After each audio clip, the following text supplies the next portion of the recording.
Okay, this test review is going to be recorded in two portions.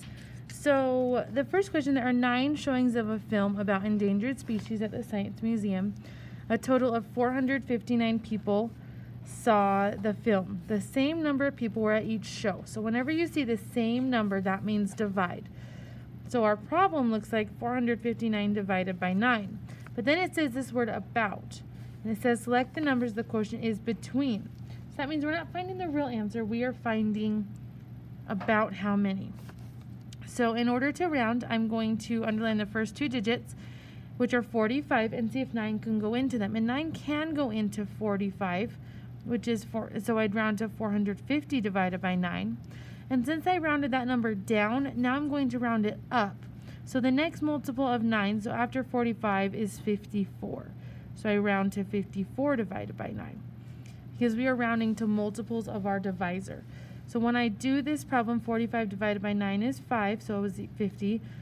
54 divided by 9 is 6, so 60. So my answer is in between 50 and 60. The next one, between which 2 numbers is the quotient 87 divided by 5? So I'm going to go ahead and solve this problem. 87 divided by 5. 5 goes into 8 one time. 1 times 5 is 5. Subtract, I get 3. Bring down my 7. 5 goes into 37 7 times with 35. I subtract and I have 2 left over. So 17 remainder 2 is my real answer. Then I can look and see what my options are. It is in between 15 and 20. So what is the lowest, or the next lowest and the next highest in between this number? Okay, the next problem, look at the model. What division does it show? So when you're doing this, so our dividend, our first number, the number we're dividing, is how many pieces we have. And we can see that we have 19 pieces. Our divisor is how many groups we have, and we can see we have 3 groups. The arrow is also like our equal sign. And I can see that there are 6 in each group, so that is my quotient. And there's 1 that's left out, so there's 1 remainder. Alright, so the next ones, when we're trying to decide if it's a division problem that has a remainder, the first thing you want to do is see if you have any basic facts. So 28 divided by 4, that's a basic fact. I know that 4 times 7 is 28, so I know it will not have a remainder. And looking at this list, I also know that 45 divided by 5 is a basic fact. 5 times 9 equals 45, so it will not have a remainder.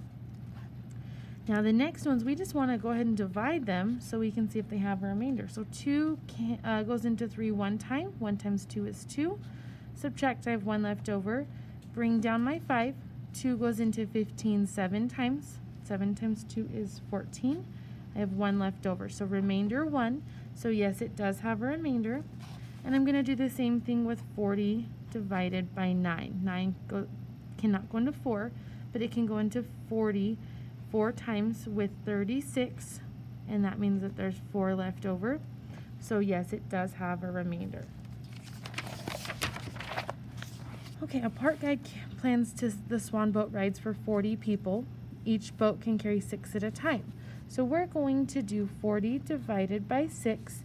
6 cannot go into 4, but it can go into 46 times. 6 times 4 is 36. I subtract and I have 4 left over, which means I have a remainder of 4. The question is asking me, what is the best way to interpret the remainder? So that means, what does this remainder tell us? Well, it means that 4 can't fit, and that tells me I need to plan 1 more ride.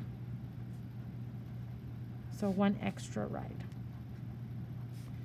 so that I can fit everybody. Nolan divides his 88 cars into boxes. Each box holds 9 cars. So we're going to see how many boxes we really need. 9 can't go into 8, but it can go into 88 9 times. 9 times 9 is 81. I subtract and I have 7 left over. So 9 remainder, 7 is my answer. But I want to make sure I can store all of my cars. So instead of just 9 boxes, and since I can't have a remainder of a box, I'm going to have to just get an extra box. So I need 10 total boxes. Number 7.